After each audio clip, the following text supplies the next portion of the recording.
je suis à Soprasteria et aujourd'hui, je vais vous faire partir dans un monde nouveau, dans le monde des super-héros, pour vous parler de la transformation vers plus d'automatisation dans une organisation safe pour notre client IMSA, la Mutualité Sociale Agricole. Voilà.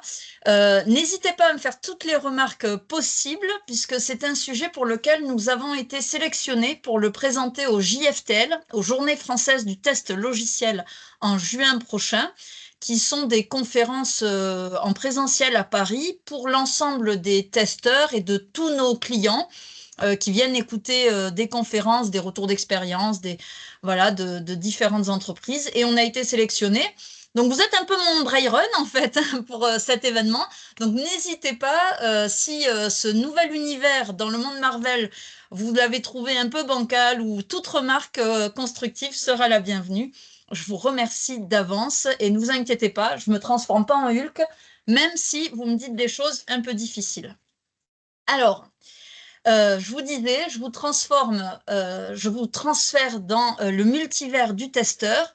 L'objectif aujourd'hui, c'est de vous parler de ma mission. Ma mission, c'est d'éliminer ces bugs, d'éliminer la sorcière rouge qui nous ferait croire que les testeurs sont inutiles dans un monde agile.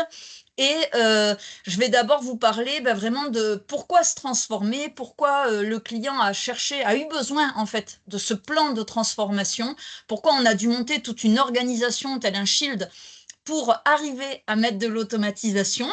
Et je vais vous donner du coup quelques chiffres, hein, puisqu'on sait sans indicateur point d'amélioration. Et je vais vous parler des résultats, c'est-à-dire l'automatisation, qu'est-ce qu'on a réussi à obtenir, mais aussi des challenges et finalement un petit peu de notre retour d'expérience, de comment on est arrivé à ça. Alors, d'abord, j'ai un petit challenge pour vous. J'ai envie que, alors j'ai pas les caméras, mais j'ai envie que vous fermiez les yeux et que vous rangiez de 1 à 10 tous ces chiffres. Je vais vous donner à peu près 4 secondes, puisque je pense que tout le monde va y arriver. Donc voilà, on ferme les yeux et on compte de 1 à 10. Je pense que c'est fait. Bravo, tout le monde a réussi. Merveilleux. Maintenant, j'ai un nouveau challenge pour vous, un peu plus difficile.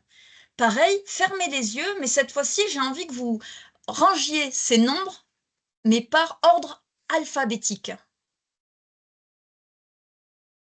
C'est un petit peu plus dur, mais même sans vous voir, je suis à peu près sûre que vous l'avez tous tenté.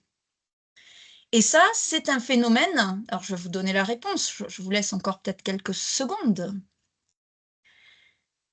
Mais c'est un phénomène. Pourquoi vous l'avez tous tenté? Parce que finalement, je vous ai invité, en prime abord, à faire un challenge simple où finalement tout le monde a réussi. Vous vous êtes rendu compte que c'était facile. Compter de 1 à 10, on sait tous le faire.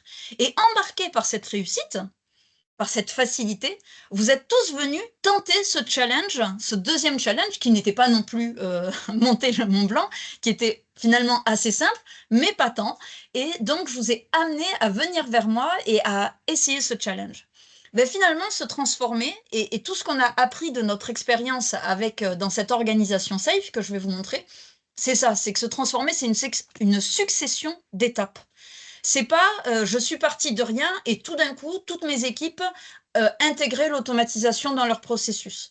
Ça a vraiment été d'abord un challenge de convaincre les gens d'accepter que c'est faisable, que oui, on va y arriver, et donc une succession d'étapes de quick wins comme ça, de gains rapides, et de montrer finalement les avantages, mais petit à petit. Ça n'a pas été une transformation de tout au tout.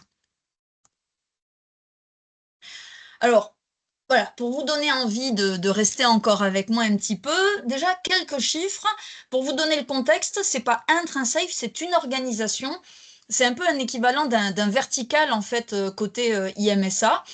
Donc moi j'ai travaillé sur la mise en place de l'automatisation pour à peu près 16 équipes. Alors ça change, le nombre varie entre un PI et un autre, à peu près 120 personnes, voilà.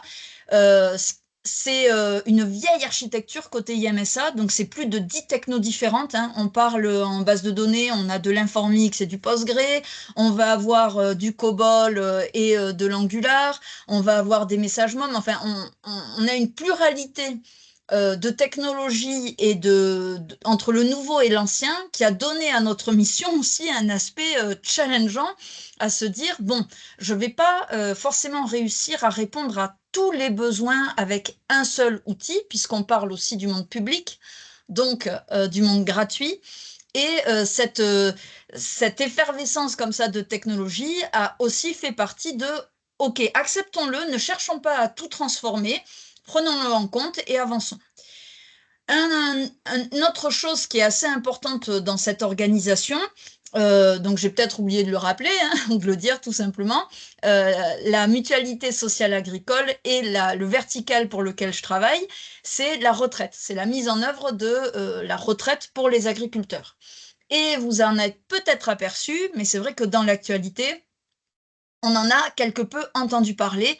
Et typiquement, il y a eu des chiffres qui sont remontés où, par exemple, la réforme de la retraite, malgré les fluctuations de gouvernement, a fait une surcharge de 10% de travail à l'ensemble de l'équipe. Donc tout ça, c'est aussi un état des lieux qui a poussé à cette transformation vers plus d'automatisation pour réussir à la prendre en compte et à livrer ces modifications en temps et en heure, conformément aux contraintes du gouvernement. Et puis, quelques réussites, hein. Rien qu'entre... Donc moi, ça fait 3 ans, quasi 3 ans que je travaille et qu'on met en œuvre cette transformation, alors avec entre autres l'automatisation. Donc il n'y a pas que ça qui est rentré en jeu, puisqu'il y a aussi une transformation en mode safe, mais avec l'ensemble du programme que je vais vous présenter qui a permis la mise en œuvre de l'automatisation, ils se sont rendus compte, ils ont comptabilisé qu'il y avait moins de 10% de tickets utilisateurs. Un ticket utilisateur, dans le monde IMSA, en fait, nos clients, finalement, les personnes qu'on doit protéger des vilains bugs et de la sorcière rouge, c'est des agents en caisse. C'est ces agents qui vont utiliser l'ensemble des outils informatiques qu'on leur met à disposition et qui vont pouvoir répondre aux besoins des agriculteurs. Et ces agents, quand ils ne sont pas contents parce que l'outil qu'on leur met à dispo ne fait pas ce qu'il devrait faire, créer des tickets comme nous, on crée des IT supports. Voilà. Il y a eu une baisse en l'espace de 3 ans. Alors, on aime à dire, grâce à ce programme de transformation, de moins 10%. Voilà. Et moi, concernant l'automatisation, il y a des réussites, même si le ROI, le retour sur investissement, est toujours quelque chose de difficile à évaluer. On a quand même cherché cet indicateur auprès des équipes et on a des indicateurs de type de TNR, des tests de non-régression, qui aujourd'hui sont lancés tous les jours parce que via l'automate, ils ne prennent finalement même pas tout à fait 1 heure, là où avant il fallait 4 jours pour faire l'équivalent. Donc forcément, quand on met 4 jours à exécuter, on comprend bien qu'on ne peut pas le lancer tous les jours. Donc ça, c'est le type de ROI, de retour sur investissement, où même si l'automate, on a mis 30 jours à le développer, aujourd'hui, finalement, en 30 jours passants, il a été déjà rentabilisé. Voilà, ça c'est quelques chiffres, juste pour vous mettre en appétit sur le contexte. Parce que finalement, qui sommes-nous? Est-ce que on est obligé d'être un super-héros, d'être Iron Man pour arriver à faire de l'automatisation? Et dans quel cadre c'est vraiment nécessaire en agile? Souvent, c'est quelque chose qu'on entend, on dit on ne peut pas faire de l'agilité sans faire de l'automatisation. Néanmoins, moi, de mon expérience, dans beaucoup d'organisations, c'est quand même très difficile à mettre en œuvre et finalement très peu mis en œuvre.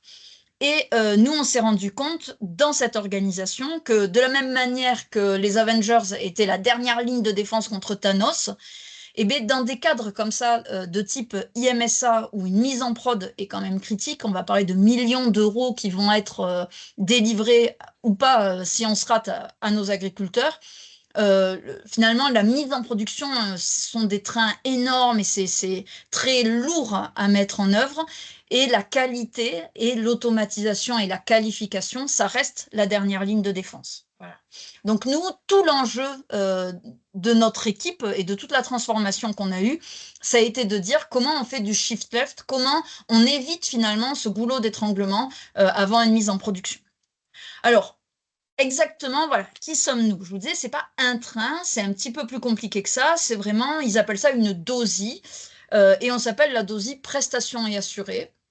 Avant, on était la décime retraite. En gros, c'est le domaine de la retraite. Et ce domaine de la retraite s'est transformé pour être en safe. Et c'est 2 trains, voilà. Alors pareil, le nombre d'équipes fluctue selon les PI, mais c'est à peu près 10 équipes pour un train Ouigo, c'est la blague, et 5 équipes pour le train cargo. Et on a également des dépendances avec une équipe qui est du coup hors train, qui s'appelle Invalidité, et parce que cette équipe, elle a des dépendances, elle a aussi des liens avec finalement la santé. Et donc, on ne sait jamais trop, est-ce qu'elle vient pour la retraite ou est-ce qu'on la met dans l'équipe qui gère la santé. Donc, elle est un peu entre les deux. Voilà. Et pour gérer l'ensemble de ces équipes qui sont pluridisciplinaires, auto-organisées en safe, moi aujourd'hui, j'interviens en tant qu'automaticienne dans la system team et on s'appelle l'équipe Rocket. Voilà, c'est la blague entre les Pokémon et la salade que vous mangez. Et la particularité dans cette organisation, c'est que pour mettre en œuvre et suite à ce programme de transformation, est apparu d'autres équipes. La première, celle qui a vraiment fait que j'existe dans l'équipe System Team, alors il s'appelle l'équipe Tagada. À la base, c'était une cellule, c'était pas une équipe, c'était une cellule qualité, voilà, composée de 3 personnes, vraiment en charge de la mise en œuvre de la qualité et de la mise en œuvre de la qualification, de l'harmonisation de la qualification de manière transverse. Voilà. Et c'est eux qui ont émis l'action, le fait de dire si on veut mettre de l'automatisation, ben, commençons par prendre un expert automaticien qui va nous aider à mettre en œuvre cette partie-là, ce pilier-là du programme. Et puis, il y en a d'autres qui ne sont pas mis sur ce schéma, mais on a également, ça a fait apparaître d'autres équipes pour des besoins transverses, en fait. On a ce qu'ils appellent le corps.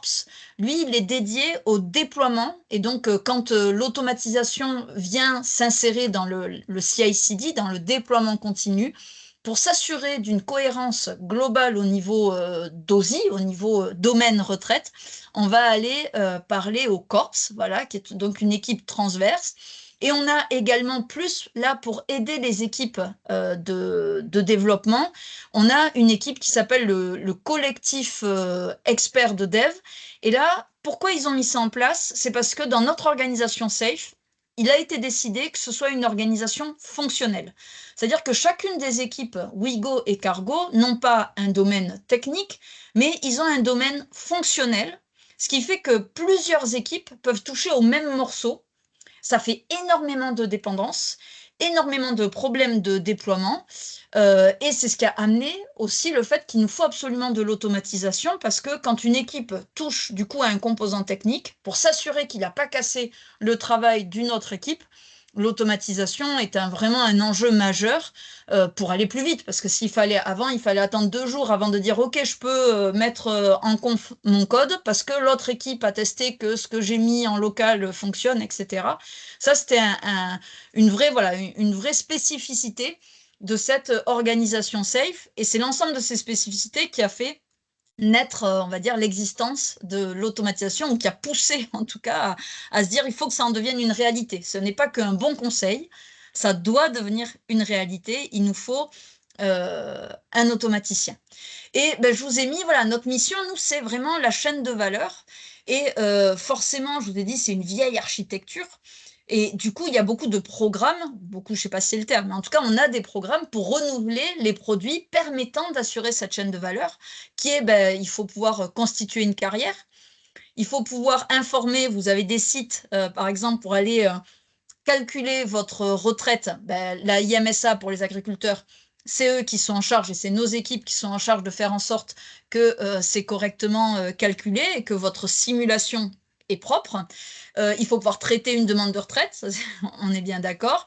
Il faut pouvoir la payer en heures et d'un bon montant. Et tout ça est recentré sur le calcul du droit de ces retraites. Et tout ça, en fait, il faut qu'on s'assure, notre mission à nous, c'est vraiment de nous assurer que notre système d'information reste pérenne et en même temps qu'il évolue avec les technologies qui arrivent au fur et à mesure pour éviter toute dette technique et tout problème futur. Alors, moi, je suis sûre et j'aimerais que dans la conversation, parce qu'un des premiers défis, je vous ai dit, c'est quoi un testeur dans une organisation agile, mais les développeurs, finalement, ils sont pluridisciplinaires. Qu'est-ce que vous avez pu entendre comme on dit, est-ce que la sorcière rouge vous aurait mis des illusions dans la tête concernant les testeurs? Quelle est pour vous la place du testeur dans une organisation agile? Dites-moi dans les commentaires.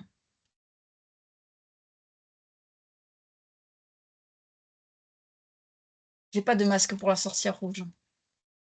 Alors primordial, toi tu as bien réussi à vaincre la sorcière rouge. Les tests, c'est à la fin. Ah, Julien, tu t'es fait avoir et t'as eu. Bon, elle est très belle, mais tu t'es fait avoir. Tu t'es fait avoir.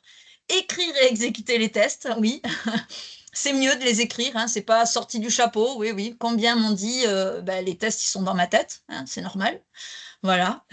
Et oui, et le premier, en fait, j'ai été confrontée. Une des premières choses, faut tout retester. Ah ben oui, il faut être sûr, il faut tout retester.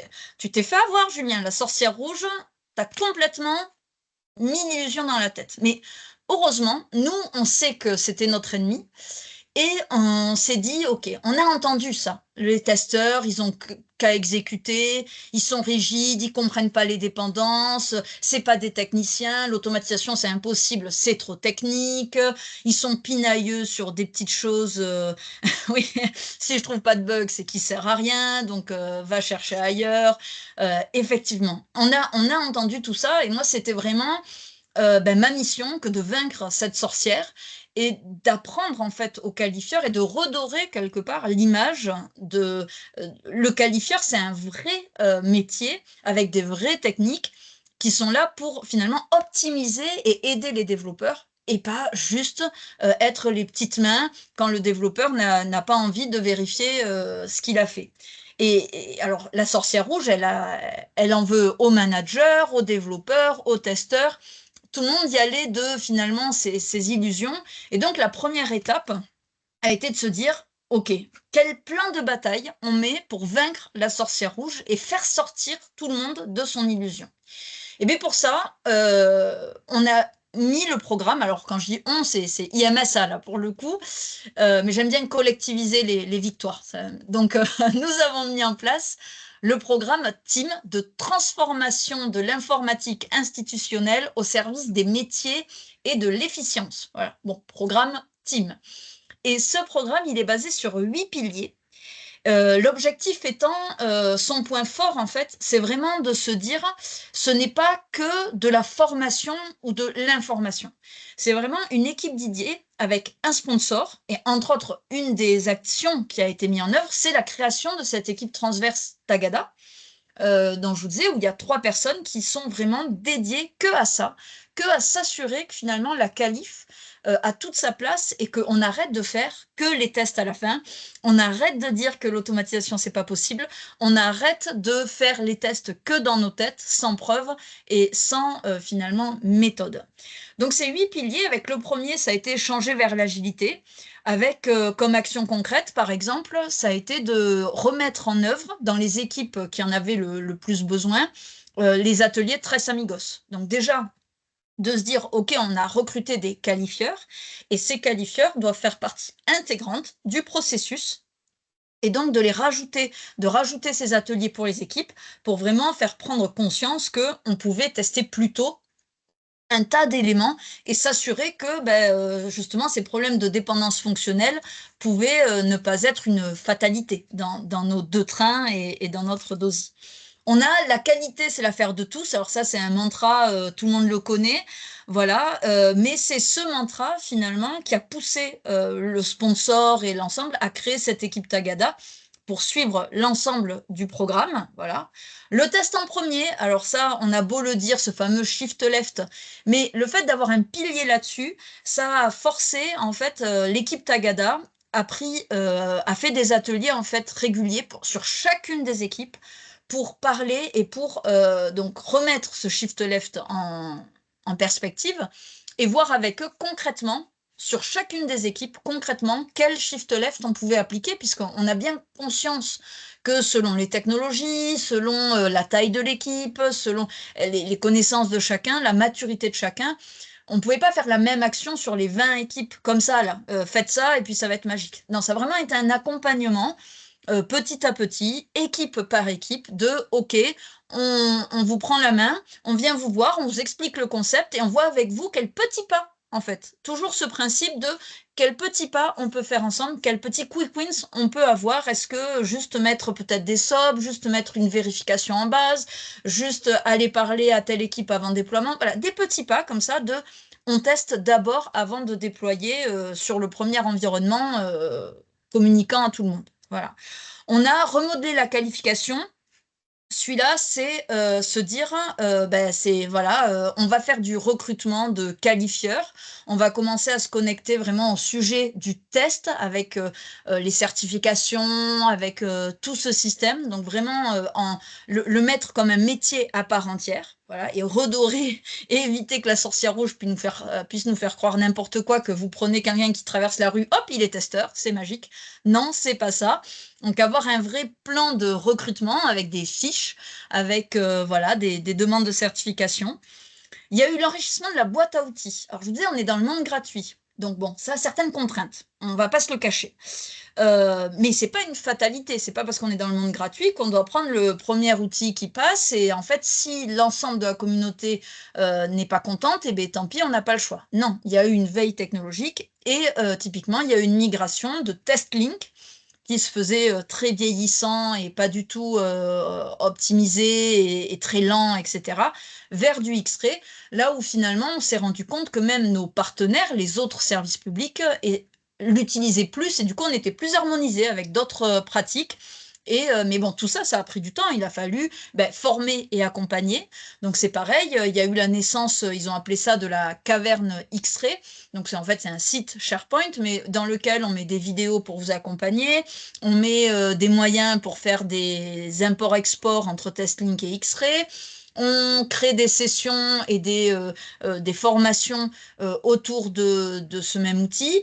Et puis, il y a le pilier automatisé. Donc là, c'est mon recrutement, entre autres. C'est également des formations dédiées, c'est-à-dire que, ok, moi je viens, mais si personne ne sait faire de l'automatisation, moi toute seule, quand même, même si je me transforme en qui vous voulez, ça va être compliqué. Donc, ça a mis dans le catalogue de formation des formations de Selenium. Donc, c'est toutes ces actions finalement concrètes qui ont permis de former d'autres testeurs, d'autres à l'automatisation, à Selenium entre autres, voilà. Il y a éclairer les décisions de MEP. Ça, je vous disais, c'est une grosse machinerie pour arriver en mise en production. Et toutes ces dépendances faisaient que c'était très compliqué. Donc là, c'était vraiment finalement d'outiller cette mise en MEP et d'aider les équipes à se dire, OK, qu'est-ce que vous allez devoir nous donner comme preuve?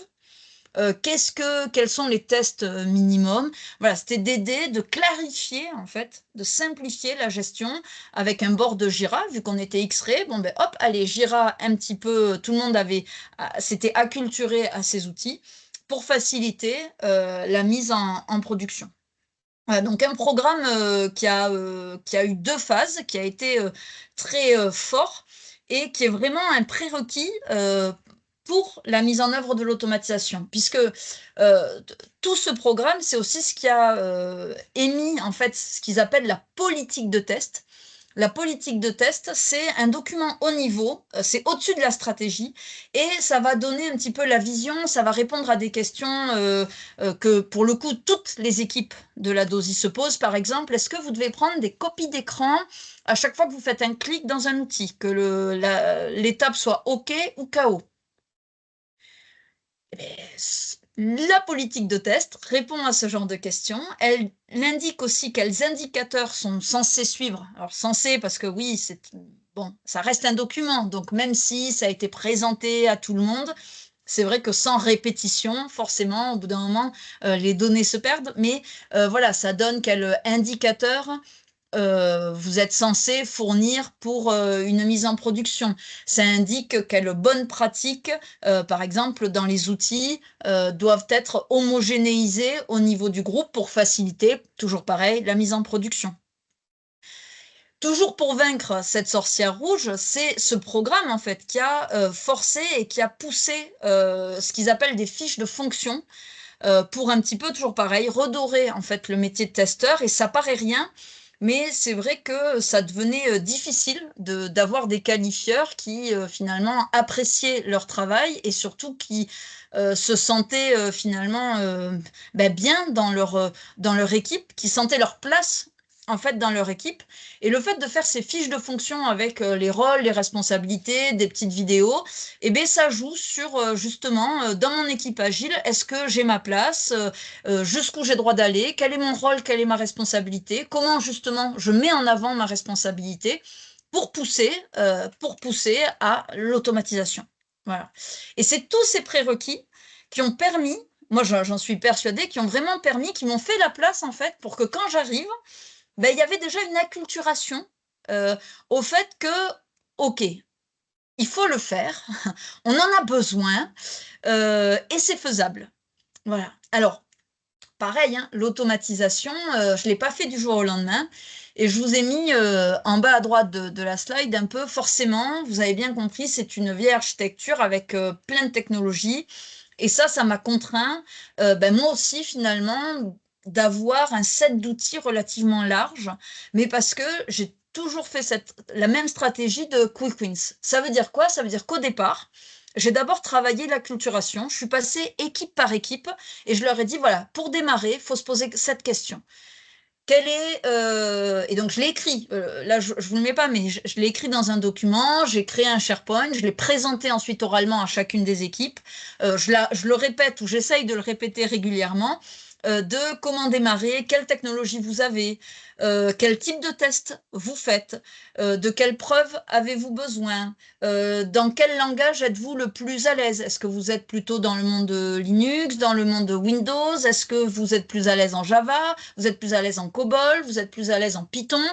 Et tout ça permet la sélection finalement et des tests à automatiser, ou même, quand je parle d'automatisation, j'ai élargi en fait. L'automatisation des tests, souvent on pense automatisation d'exécution de TNR. Mais en fait, l'automatisation, c'est plus large que ça. Et surtout dans cet univers où il y a énormément de dépendances et de problématiques diverses, moi, je n'ai pas cherché à dire quel test vous voulez automatiser. Je leur ai demandé qu'est-ce qui vous prend le plus de temps dans votre processus de qualif. Et la plupart du temps, ce n'était pas tellement l'exécution, en fait, qui prend du temps, sauf dans le cas où je vous ai dit, le premier, ça prenait 4 jours. Mais sinon, dans la plupart des cas, c'était plutôt un problème d'environnement. Environnement au sens large, c'est-à-dire mise à disposition des données, c'est-à-dire création des bouchons, c'est-à-dire réinitialisation de leur environnement. Voilà. C'est tout ça qui était plutôt frustrant et perte de temps. Typiquement, la création des bouchons, ils avaient besoin d'une quarantaine d'assurés, puisque nous, on travaille autour d'assurés, hein, à qui on va payer une retraite. Et à chaque fois, il fallait réinitialiser, donc ils avaient besoin de créer de nouveaux assurés. Et ils faisaient des copier-coller pendant 2 jours pour créer les bouchons correspondant au numéro d'assuré qu'ils avaient inventé. Vous imaginez bien que 2 jours de copier-coller, c'est super intéressant, hein. Les gens se sentaient hyper qualifiés, hyper à leur place, déjà.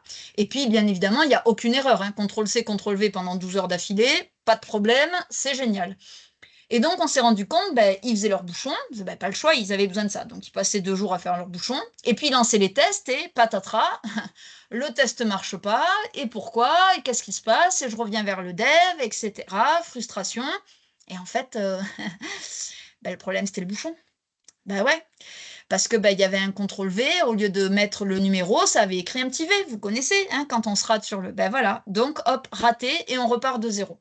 Mais finalement, automatiser cette tâche sans aucune intelligence humaine de création et de copier-coller depuis une base vers des fichiers XML, alors oui, c'est peut-être un peu technique, ça demande un peu de script, mais c'est rapide à mettre en œuvre, et ça soulage énormément l'équipe. Et donc finalement, en peut-être 2-3 jours de travail, on a soulagé énormément d'équipes, autant sur le plan pragmatique de on perd pas de temps, autant sur le plan on remet de l'intelligence dans le travail de la personne qui passait 2 jours à faire ça.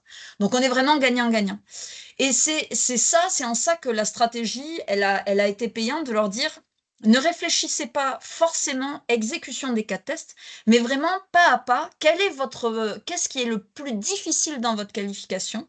Qu'est-ce qui finalement vous prend le plus de temps et ne nécessite pas d'intelligence? Et c'est en faisant ces ateliers qu'on a mis en place cette stratégie avec, bah, des roues de la décision, on a appelé ça, pour se poser les bonnes questions, faire la bonne sélection de quel outil vous avez besoin. Et petit à petit, on a avancé. On a beaucoup communiqué, hein, à chaque PI, je vais aller, souvent faire une présentation de là où on est, de ce qu'on sait faire, puisque petit à petit, tout ça, ça a avancé et ça a avancé jusqu'à aujourd'hui. Alors moi, j'appelle ça, ils ont des écrans Minitel, c'est pas du Minitel, mais des écrans roses là, où ils doivent faire des saisies d'informations. Ça, je leur ai dit, des saisies dans une IHM, c'est quand même assez facile à automatiser. Et bah, pareil, on est parti sur la démonstration d'un petit automate qui faisait une petite saisie et puis, bah, aujourd'hui, on a un framework où, comme en fait, ils ont, énormément de transactions qui passent par ces IHM, on a créé un framework, un template, où maintenant une nouvelle équipe me dit: «Ah ben là, j'ai besoin de faire, un cas de test sur, la modification de telle carrière». Moi, je dis: «Ben, en fait, en 2 heures, l'automate, il peut être créé». Mais parce que ça fait 2 ans et on a travaillé sur ce framework alors c'est du Selenium, c'est du Java, donc oui, ça va nécessiter une compétence, technique. Ça, c'est le monde gratuit, je ne l'ai pas enlevé, je ne l'ai pas fait disparaître. Je n'ai pas aujourd'hui de low code. Ils commencent à y réfléchir. D'ailleurs, par la réussite de tout ça, ils se disent: «Ils veulent aller encore plus loin» et permettre que des non techniciens viennent rejoindre finalement le pool d'automaticiens qu'on est. Actuellement, tous les travaux qu'on fait, que ce soit, du, Cypress, c'est du TypeScript, du Selenium en Java, ou du PowerShell, bah, c'est du PowerShell, ou du Shell Script, bah, c'est du Shell Script effectivement. Donc ça reste un petit peu technique, mais aujourd'hui, on a vraiment moi j'ai 90 des équipes qui ont au moins, une tâche automatisée dans leur processus de qualif. Voilà. Et ça, c'est vraiment, pour moi une grande victoire, avec même pour Cypress, aujourd'hui, ce sont les équipes, de développement qui, en fait, ont pris le template que la system team leur a fourni et aujourd'hui vont pouvoir venir modifier, utiliser et c'est directement, mis dans leur pipeline. C'est-à-dire qu'à chaque commit du code, ils peuvent décider ou pas de lancer leur test unitaire d'IHM via Cypress. Voilà. Et ça, beh, ça a été un travail, voilà, au long cours de regarder c'est faisable, regarder c'est facile, on fait la marche la plus dure, on fait la marche ensemble et on est arrivé à l'automatisation, voilà. Et aujourd'hui, bah, je suis plus seule non plus, c'est aussi ma grande victoire. On est, plusieurs à avoir ces compétences, que ce soit en Cypress dans les équipes de dev, que ce soit en Selenium dans la system team ou même dans les autres équipes.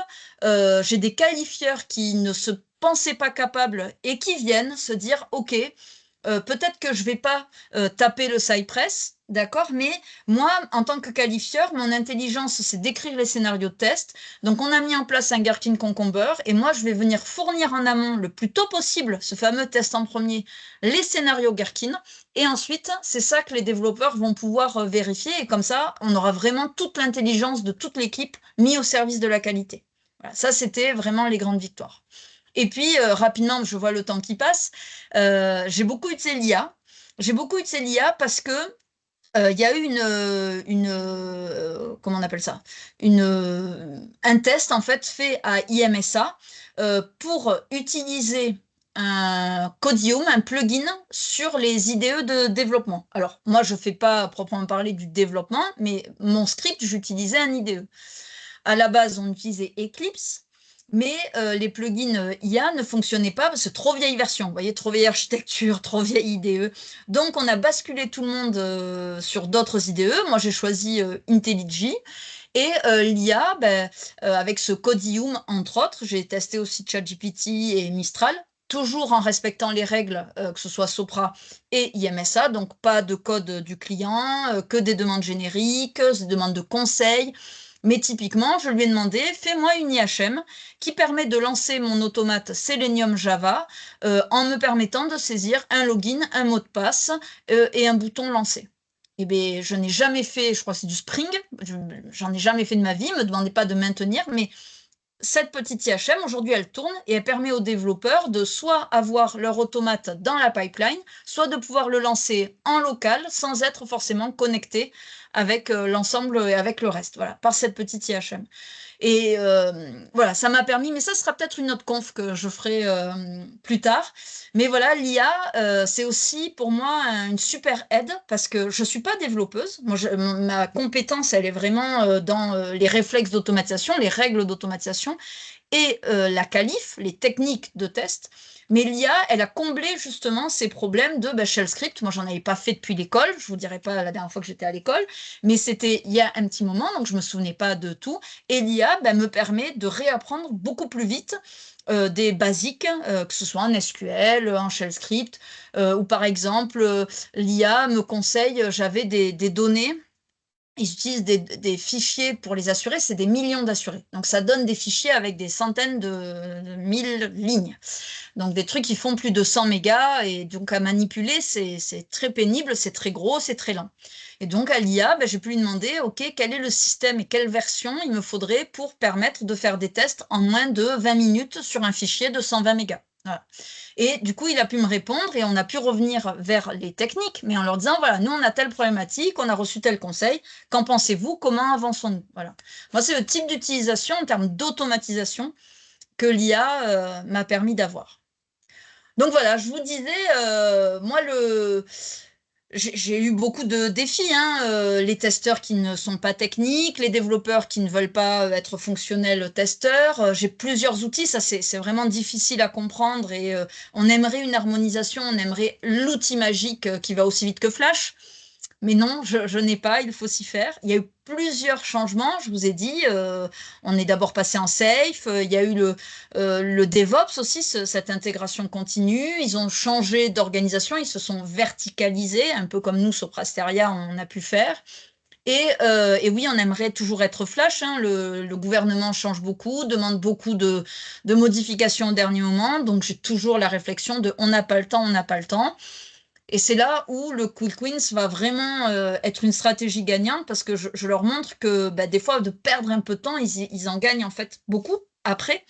Et donc, il faut bien se le réfléchir, mais ça peut être gagnant.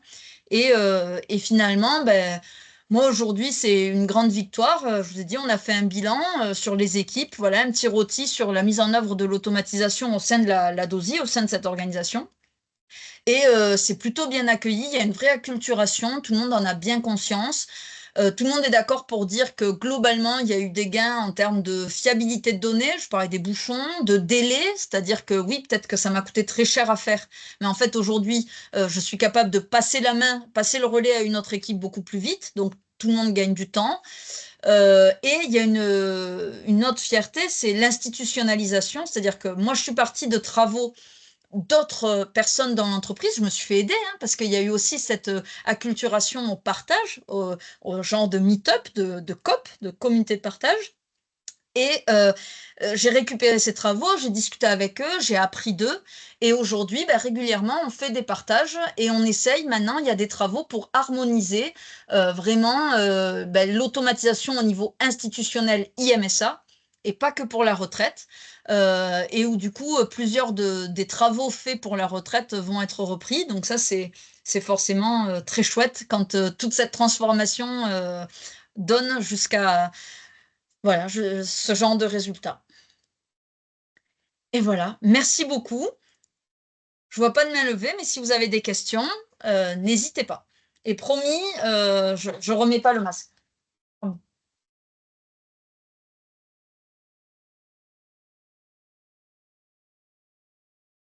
Merci Aude, waouh, quel partage. Si vous voulez, il nous reste encore un petit peu de temps. Si vous avez peut-être des questions ou des choses que vous voulez partager, l'état du test ou de la qualité dans vos projets, et que vous voulez des conseils d'Aude. Et n'hésitez pas, même si vous voulez me le mettre en message plus privé sur voilà, ce que des conseils d'amélioration de la conf, je prends. Puisque en juin, elle sera présentée devant beaucoup de nos clients. Merci Aude, je Eh remercie ben, pour cette je vais poser une présentation. et c'était très intéressant de suivre, cette aventure, surtout de façon, très émotive. Heu et voilà, je vous invite aussi dans mon tour, si vous êtes intéressé dans d'autres sujets de testing, on va partager avec, les BA de Rennes la première fois dans une semaine. Un petit Ouais, peu différent. c'est Vincent Il n'y a Nabureau. il n'y a pas des héros, verts ou rouges, mais c'était très passionnant. Merci beaucoup, Aude. J'ai une question concernant les Gherkin et le jeu de données Ouais, adapté à des environnements différents. ouais. Par exemple, un environnement de qualif ou un environnement de recette. Comment tu gères ça? Alors, comment je gère ça? Difficilement aujourd'hui. Les jeux de données, c'est vraiment le problème principal de l'organisation, en tout cas pour la retraite. Et justement, un des travaux que je souhaite mener là sur cette année, c'est l'utilisation de l'IA pour de la génération de données par rapport aux différentes contraintes qu'on peut avoir. Alors après, ils ont des systèmes de déchargement et de rechargement d'un environnement à un autre. Et justement, on automatise aussi ça, ce type de déchargement. Malheureusement, comme ça, il y a plusieurs environnements techniques qui ne sont pas compatibles les uns avec les autres. Il y a encore du manuel dans tout ce processus et il y a des programmes qui tournent la nuit et qu'on ne peut pas faire à l'avance. Donc, on est obligé d'attendre cette latence. Je ne peux pas faire un automate qui dit décharge et recharge.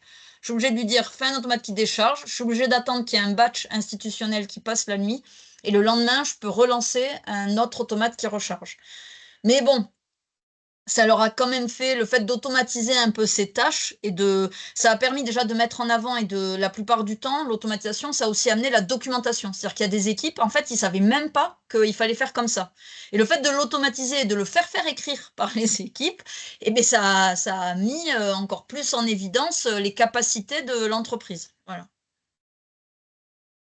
Je ne sais pas si j'ai répondu correctement à la question. En fait, je me demandais si tu utilisais des tags avec dire en fonction de l'environnement, tu utilises ce jeu de données-là ou dans un autre environnement, tu utilises Alors, un autre jeu de données. le, c'est plus compliqué que ça. Enfin, c'est pas. Je vois ce que tu veux dire par rapport au Gherkin. Là, dans tous les cas, c'est l'exécution est dans un environnement, donc t'as pas besoin de taguer pour tel jeu ou tel jeu de données. T'as pas le choix du jeu de données du moment que tu es dans tel environnement.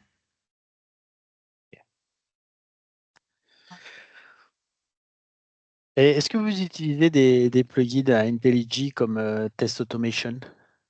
Oui, je l'ai utilisé et en- euh, après là, mon objectif premier, c'est plutôt parce que IntelliJ, c'est vraiment les automaticiens, c'est ceux qui vont scripter, qui Ouais. l'utilisent. Mais mes utilisateurs d'automates, eux, c'est vraiment par le CI/CD, par du Jenkins aujourd'hui. D'accord.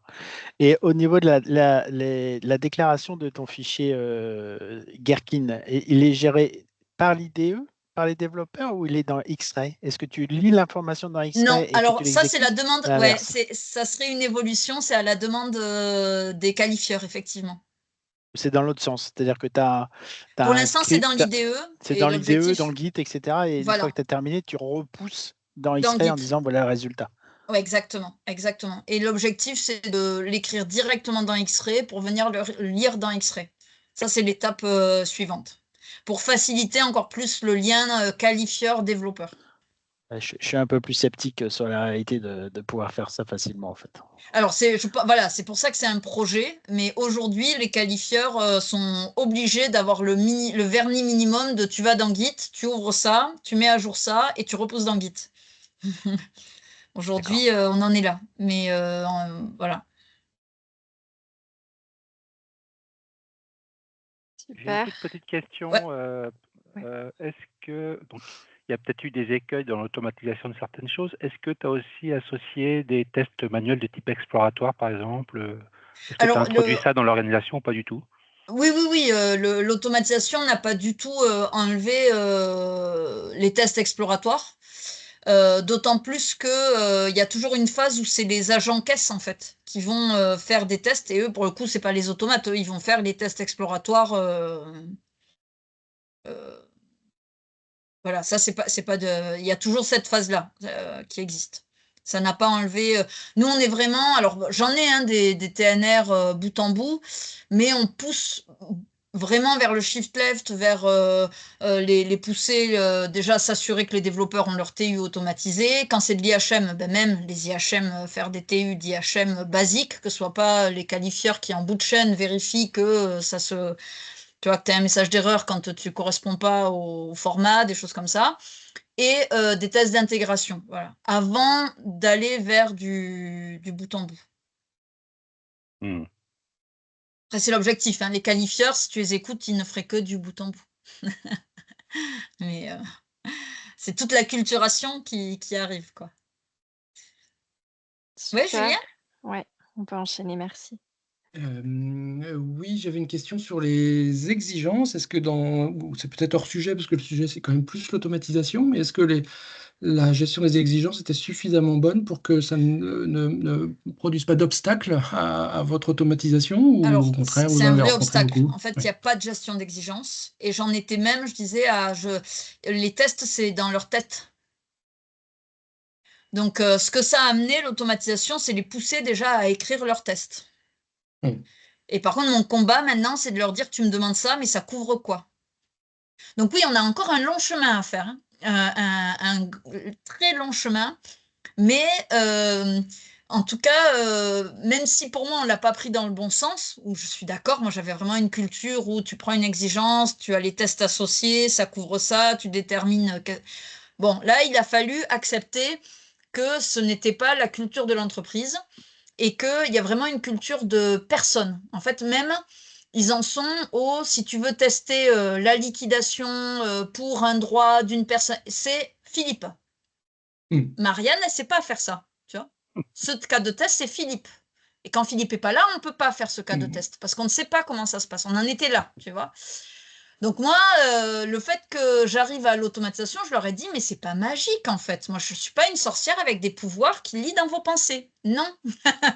Donc, il faut m'écrire vos procédures et quitte à me les écrire, on a mis un X-ray en place et tout ça, petit à petit, ils se sont rendus compte des bienfaits en fait, que ah ben Philippe est en vacances, et bien on peut quand même faire le test, incroyable. Et puis le coup d'après, on peut même le faire le soir, on n'est pas obligé d'attendre que lundi matin, voilà. Et tout ça, voilà, c'est en cours, c'est une acculturation qui se fait petit à petit. Mais oui, moi le problème des exigences, c'est très présent encore, Pour j'avoue. le coup, c'est un message intéressant de voir qu'on peut automatiser des choses alors que bah, peut-être effectivement la base de nos tests qui sont les exigences sont pas formalisées, quoi. Donc C'est ça. ça reste vachement intéressant. C'est tout à fait possible. Après, moi, c'est pas confortable. Oui, je peux croire. Soyons honnêtes, c'est pas confortable, mais j'aurais rien fait. Si je partais du prorata, j'aurais rien pu faire. Donc, j'ai avancé comme ça. Mais ça reste un plan de bataille. Et là, on veut passer la certification TMMI. Et je pense que ça va revenir quand même vers ça. Ça va nous obliger à attendre et ça va m'aider dans cette optique d'avoir on part des exigences avant de se dire qu'est-ce qu'on teste, qu'est-ce qu'on couvre. Super, merci.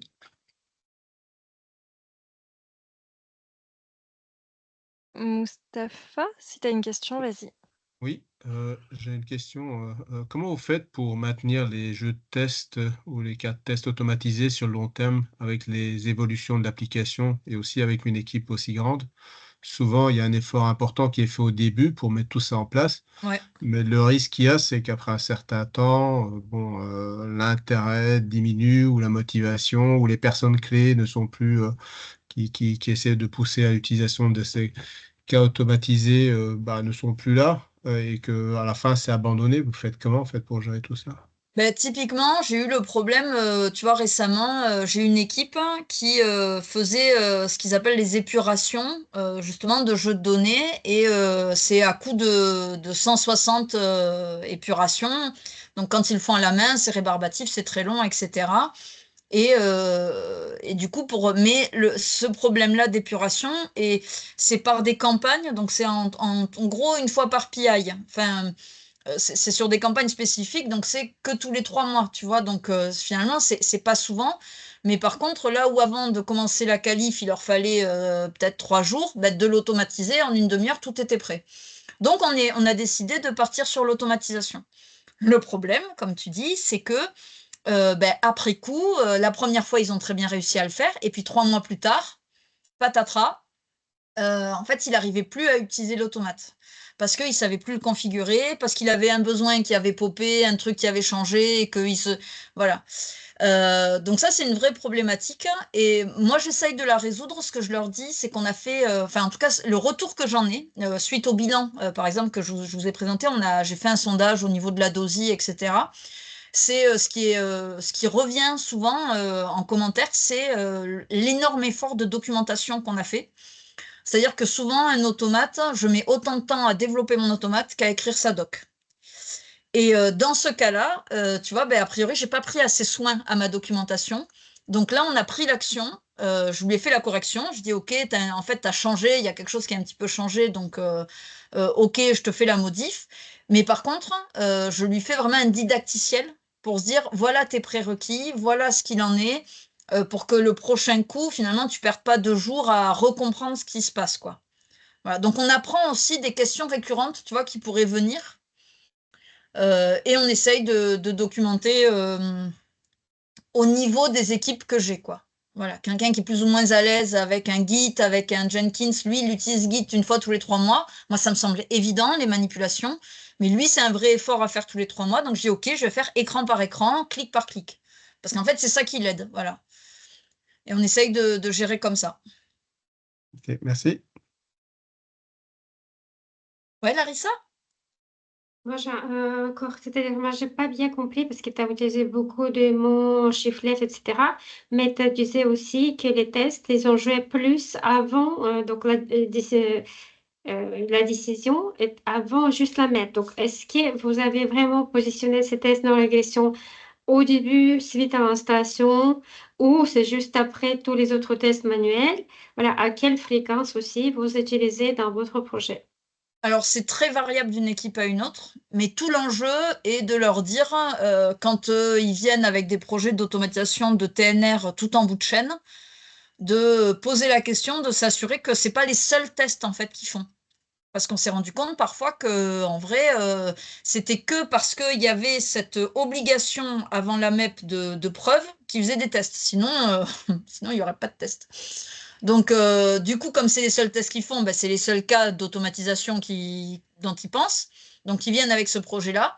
Et finalement, ça a permis de remettre dans, tu vois, le pilier remodeler la qualification, de leur dire, mais non, la qualif, c'est pas ça. Vous pouvez et vous devez faire des tests en amont de cela, parce que là, vous allez avoir des résultats bien trop tard dans la chaîne, et potentiellement, vous allez casser des choses en plus de nos autres équipes, puisque je vous ai expliqué, c'est des dépendances fonctionnelles, et on va s'en rendre compte super tard, et du coup, à la fin du PI, on ne pourra pas déployer la release, parce que on aura fait nos tests trop tard. Donc, c'est l'enjeu. Après, c'est là où d'une équipe à une autre, la maturité est vraiment différente. J'ai des équipes, c'est dans leur ADN. Toute la partie calcul de droit, par exemple, le calcul de la retraite, c'est quelque chose où ils sont hyper matures. Je pense que c'est tellement critique, ça a dû, parce que là, on parle pognon, on parle, je veux dire, on peut pas donner 28 millions de 14, vous voyez, ça commence ça va grincer. Donc, c'est tellement critique que là, ils sont vraiment rentrés dans une qualité de test automatisé spécifique très poussée, et ils sont très matures sur le sujet. J'ai quasiment pas à intervenir. Et d'autres où le test, c'était pas du tout dans leur culture. Pour eux, ils en étaient au si on doit tester, c'est que les développeurs ont mal développé. Voilà, ils en étaient là. Donc d'une équipe à une autre, voilà, le sujet est différent. Ok, merci. Laurent? Oui, bonjour. Déjà, bravo pour le travail accompli, parce que Merci. ça fait du volume quand même. Petite question, là les tests, je vois que tu parles de tests Selenium, du coup ça va être des tests qui vont s'appliquer sur les interfaces graphiques. Et pas Si que. tu as On fait aussi du test en base, par exemple. D'accord. Si En tu as, Selenium. mettons, une dizaine de tests qui s'appliquent sur un écran et que ton écran évolue, on rajoute une zone, on enlève une Ouais. zone, ce genre de choses, tous tes tests Selenium sont impactés. Et c'est quel effort de reprise de ces tests-là? Alors, j'ai pas ce problème et c'est pour ça qu'on est parti, que j'ai accepté de créer ce framework Selenium parce que ce sont nos fameux écrans Minitel. Enfin, moi que j'appelle Minitel, j'aurais dû vous faire une copie d'écran. Où en fait, à la base, c'est des écrans écrits en COBOL. Et ils ont fait une migration en Java de ces écrans. Mais du coup, c'est ligne-colonne, en fait. Chaque case de l'écran correspond, c'est comme c'est un méga tableau, voilà, avec des lignes et des colonnes. Et ce sont des écrans qui existent depuis 40 ans et qui évoluent à peu près une fois tous les 15 ans. Du coup, je ne suis pas trop soumise. L'écran bouge très peu. Par contre, ce qui change, c'est les conditions d'activation d'une option à une autre. Donc, c'est mon scénario fonctionnel qui va être impacté. Mais mon écran, finalement, très peu. Alors déjà, j'étais partie avec le design pattern POM, le Page Object Model, c'est-à-dire que j'ai décorrélé, j'ai décorrélé la description de mes pages techniques de mon code fonctionnel. Ce qui fait que quand une page change, ben, je le modifie qu'à un seul endroit. Voilà. Et j'ai très peu de changements de page. Voilà. Mon plus gros risque était plutôt sur les scénarios fonctionnels qu'il me donnait, puisque ça, par contre, c'est très dépendant des règles de gestion et du gouvernement qui décide que la retraite, c'est tel âge ou telle information. Et par expérience, après 2 ans sur ce framework, finalement, ça se gère bien parce que ce qui fait ma problématique, c'est les données, c'est pas tant mon code Selenium en fait. C'est plutôt d'avoir des jeux de données qui correspondent au cas de test, mais mon code et comment sont décrites mes pages et mon scénario évoluent finalement très peu. Par contre, mon problème, c'est que les données se perdent et du coup, ils n'ont plus de jeux de données. Mais quelque part, c'est même un problème pour leurs tests manuels, tu vois. Voilà. Ok. Donc, mais c'est pour ça que je suis partie sur le Selenium à la base, c'est parce qu'on m'avait assuré que les écrans bougeaient très peu. D'accord, ok.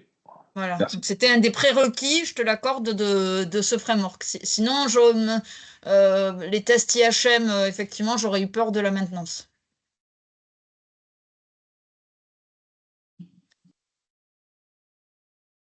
Super. Bon, je vois qu'il est 31. On va peut-être clôturer pour ce meet-up. Hop, je vais arrêter l'enregistrement. Merci beaucoup à tous.